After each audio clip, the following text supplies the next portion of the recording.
Hey, Paul, obviously it's been a while. You guys haven't had a win in a while. So I just want to start with the generic kind of what was that locker room like and any kind of message you had for that locker room tonight.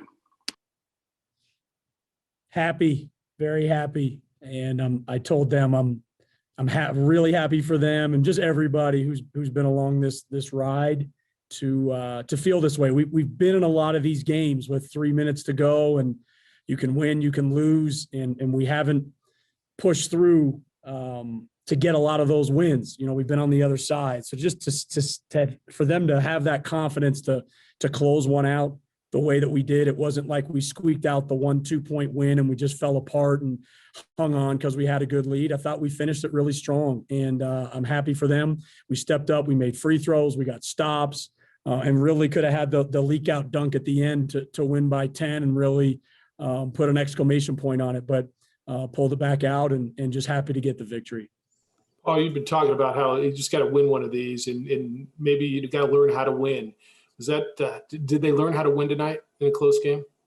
I think so, from the standpoint of just defense. I mean, that's really all we talked about down the stretch. We felt like we were in a pretty good rhythm offensively through big parts of the second half. It was just about our defense eliminating the 3-point shot, eliminating clean 3-point shots, and then rebounding at the end. You know, some breakdowns here and there for sure, but for the most part, I felt like we guarded the ball and we guarded the 3-point shot at a high enough level to win. I thought McQuatch's challenge with 2.5 minutes to go or so was exemplary of just how hard these guys were working at that end of the court. Coach, you've been on, you've had these 2-game series, and you always said the second one is depending on whether you win or lose, the second one is always different. What do you do to get ready for the second one?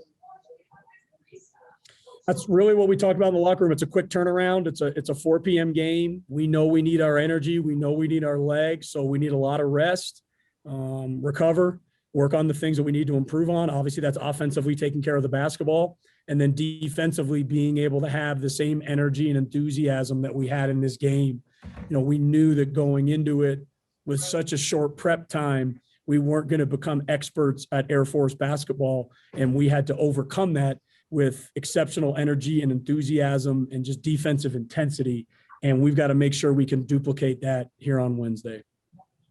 One more thing from me, because I got to roll. Did you tell them to play above the rim tonight?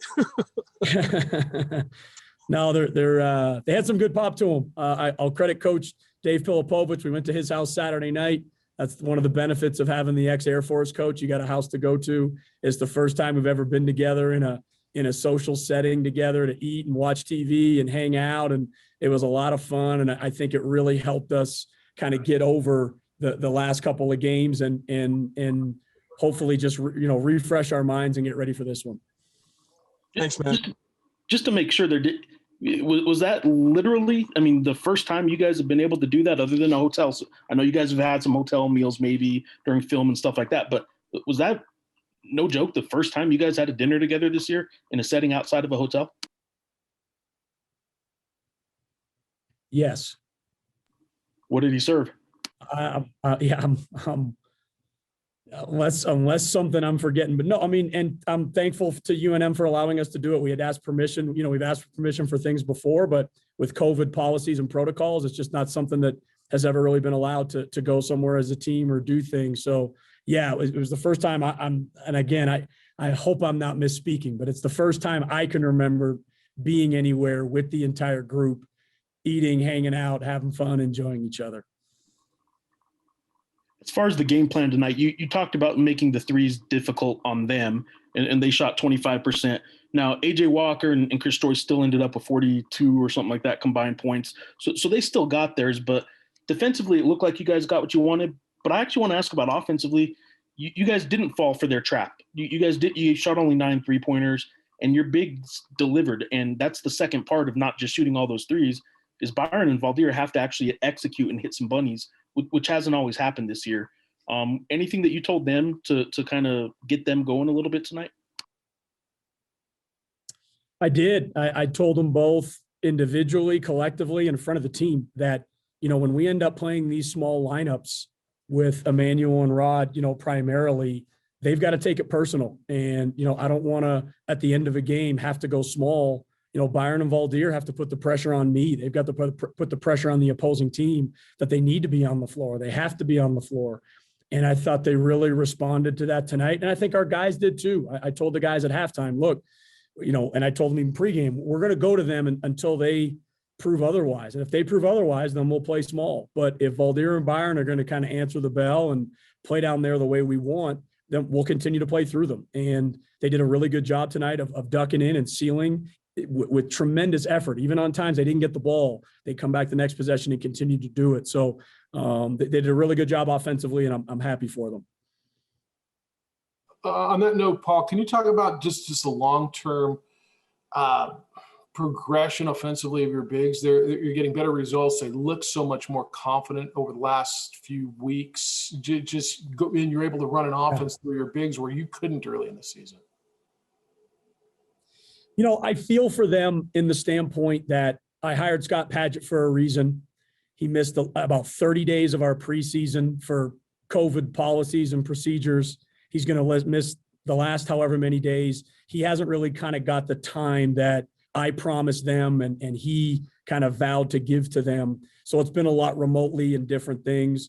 But I think they're both tremendously talented players, like a lot of our guys. And, this season has been a little bit different for different people. But I think for big men especially, to get your timing, to get out there and feel comfortable on the court when you're new or you haven't played in a while, it's just a challenge. And they've probably had the cards stacked against them more than anybody with kind of those different variables. So it is very encouraging to see them finishing the way that they are. I think it says a lot about them and their perseverance. Anything else for Coach? A little bit on that. So we were talking to Javonte this weekend, and of course, Byron Matos, those were guys who had high expectations. And Byron had really high expectations for himself. He said he wanted to average a double-double. Obviously, that hasn't happened. So how do you, as a coach, help those guys kind of understand that maybe their expectations are not going to be met throughout the season, but they still need to kind of push hard and, they'll keep learning as they grow?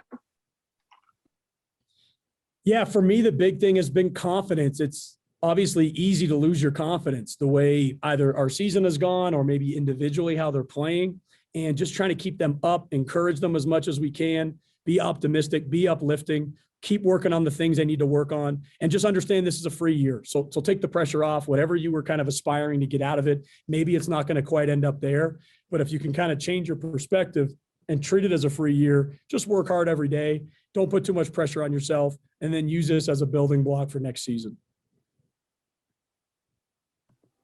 All right. Looks like that's it. Thanks, Coach. Hey, Paul, actually one quick one. Emmanuel Quach, his energy this year, again, I kind of think he looks different than everyone else on the court, the way he plays, but he hasn't always controlled that. But these last few games, be it the press against Wyoming, be it pretty much all but maybe that foul on the three-pointer tonight, he looks like he's controlling the chaos a little better than he was earlier this year. Why is that? Do you know? I think as much as we're talking about Byron and Javonte, he's basically a freshman as well. Didn't play much last year, probably still trying to figure himself out, figure his game out. And then me learning where to put him on the floor. We've had him at the 4, we've had him at the 3, we've moved him around trying to find a good offensive role for him. That's still evolving. But he's just kind of gone out and given us tremendous defensive energy these past couple of weeks. And it couldn't have come at a better time. There's different lulls throughout the season. And I think, we were kind of hitting one, and someone's got to carry us through it. Someone's got to help us kind of keep pushing. And I think his defense over the past couple of weeks has been a great energizer for our whole basketball team.